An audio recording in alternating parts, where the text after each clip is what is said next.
Hello, my name is Stuart Raby from Globestock, and today I would like to talk you through a standard tripod setup.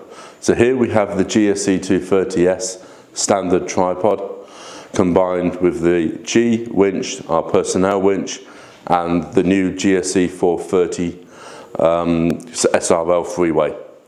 This is a perfect example of an ultimate tripod setup. So this covers off whether you're raising and lowering your person into the hole or just protecting the workers that are climbing them down and facilitating a rescue. In an ideal scenario, this is exactly how we would like to see the entry. Now, if you already have a ladder in place, you might not decide you need the personnel winch. You might just want to use the SRL.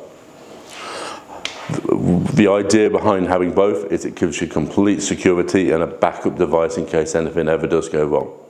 Many thanks.